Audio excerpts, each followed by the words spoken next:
So this past week I've been playing a game called Final Fantasy Explorers on the 3DS. And for those of you that have no clue what this game is, it's essentially Monster Hunter but watered down quite a bit. If you have no clue what Monster Hunter is, it's essentially a third-person action RPG where you're based in this town and then you can accept quests, go out into the world, complete the quests, get mats to create gear, and then upgrade that gear accordingly. And then the quests get harder as time goes on. But one of the biggest criticisms that I've seen online about Final Fantasy Explorers is that people don't like the fact that it is a watered down version of Monster Hunter. Final Fantasy Explorers took out a lot of things that made Monster Hunter a lot more tedious than the developers probably intended. So things like sharpening your weapon, having boss monsters run away, and quests where you have to deliver an egg and you can't drop it for the entirety of the quest. It was just, yeah, there's just a lot of things that really annoyed me in that game. And that's not really a knock on Monster Hunter because, I mean, it really does fit. It fits the mythos and it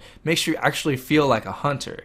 But for Final Fantasy Explorers to really succeed, it had to take these out and then replace it with something else. And for Final Fantasy, it's, I don't know, like there's flashes of greatness, but I feel like they go all the way on certain things, but then on other aspects of the game, they don't go far enough. I don't know, I feel like they could have made the first half a lot more epic to help build up the second half, which is basically the post game. And don't get me wrong, there are some pretty cool boss battles in the first half that introduce mechanics where the player can change the environment to help take down the boss, but at the same time, there are certain characters that are like, man, I really wish they treated this one the same as, this other one, because in reality, they're sort of on the same level in the mythos. A good example of them not going far enough in a boss fight is Ramu or Rama or however you want to say it.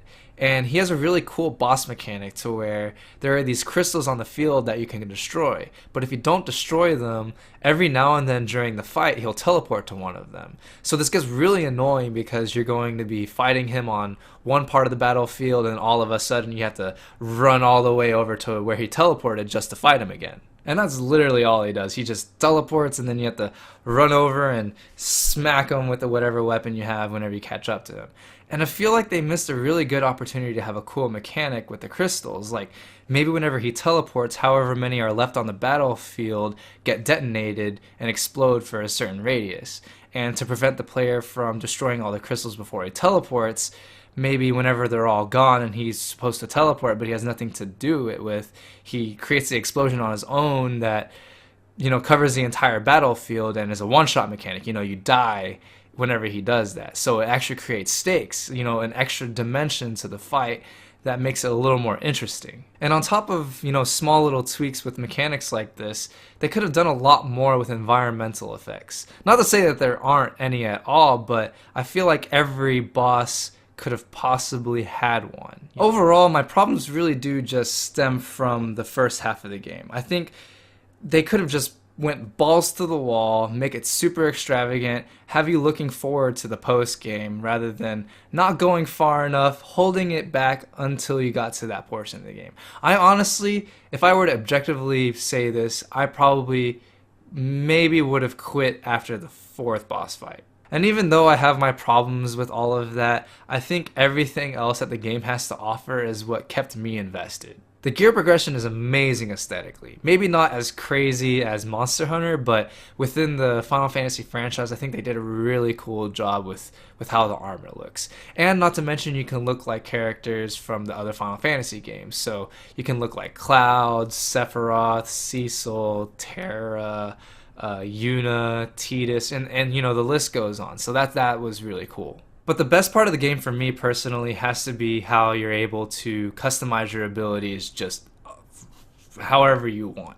I feel like this is going to be really hard to explain, but I'll try my best. So essentially, there's this cool feature in the game whenever you're killing monsters on the map called Crystal Surge.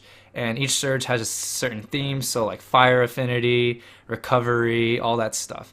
And whenever you use abilities during this surge, they have a chance to mutate depending on that certain surge's theme.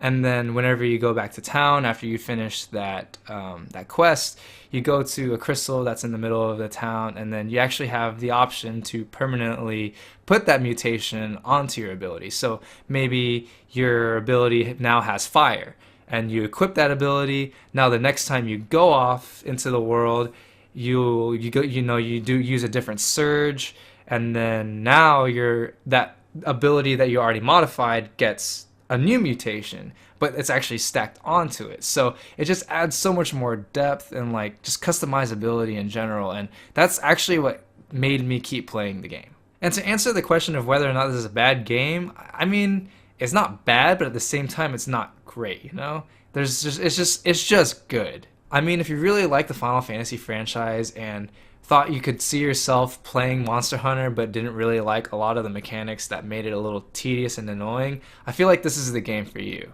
Not everybody's going to have the same opinion, but honestly, whether or not you like this game comes down to personal preference.